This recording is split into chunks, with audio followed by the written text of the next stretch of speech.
নমস্কাৰ, মই ৰন্তু গগৈ আপোনালোকক আন এটি ভিডিঅ'লৈ স্বাগতম জনাইছোঁ। আজি মই কেইদিনমানৰ আগত যি দাংবডি খেতিৰ ওপৰত ভিডিঅ' মই দিছিলোঁ, দাংবডি আপোনালোকে দেখিছে এইখিনি উঠি আছে, আগত উঠি আৰু এতিয়া পিছতে এইখিনি উঠি আছে। আৰু ইয়াত এই দুটা দাংবডিৰ পাতিৰ মাজত বহুতখিনি গেপ আছে। এনেকৈ মই গেপ বনাই ৰাখিছিলোঁ, কাৰণ মই ইয়াত আৰু এটা খেতি কৰিম বুলি ইয়াৰ মাজে মাজে ইয়াৰ সমান্তৰালকে আপোনালোকে দেখিছে এই জেগা মই থৈছোঁ, আৰু এনেকৈ পাতি মই বহুত বনাই বনাই ৰাখিছিলোঁ দাংবডিৰ মাজে মাজে। এই দাংবডিৰ মাজত মই কি খেতি কৰিম তাকে আপোনালোকক দেখাবৰ কাৰণে মই ভিডিঅ' আপলোড কৰিবলৈ পাইছোঁ।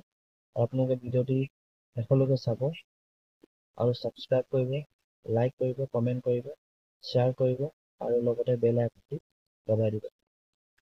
আৰু মই ইয়াৰ লগে লগে কেৰেলা খেতি কৰিবৰ কাৰণে কেৰেলা মই আপোনালোকে দেখিছে, এয়া কেৰেলা মই জেং কেৰেলা হয়, সৰু জাত হয়, চুটি জাত, ইয়াক মই পচাই ৰাখিছিলোঁ।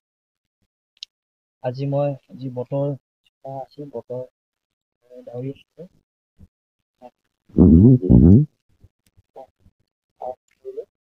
আৰু আপোনালোকে দেখিছে ইয়াত মই আগত এনেকৈ হাল পাতি দিয়া আছে গোটেই কথা বৰ্তমান দাংবডি গাঁৱত, আৰু এতিয়া বৰ্তমান অলপ কোৰ মাৰি আৰু মাটিটো এনেকৈ কৰি এনেকৈ মই লগাই দিছোঁ।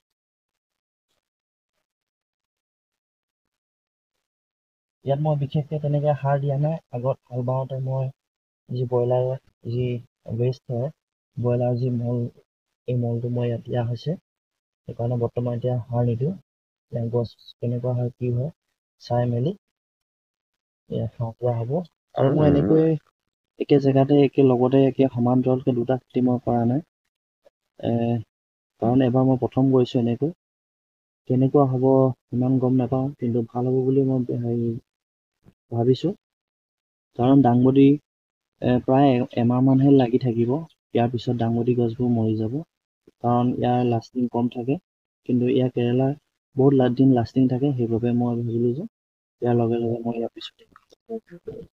আৰু কেৰেলাৰ দাম বহুত থাকে ইয়াৰ পিছতীয়াকৈ, সেইকাৰণে ভাবিলোঁ যে কেৰেলা কৰাই ঠিক আছে বৰ্তমান। আপোনালোকক ধন্যবাদ।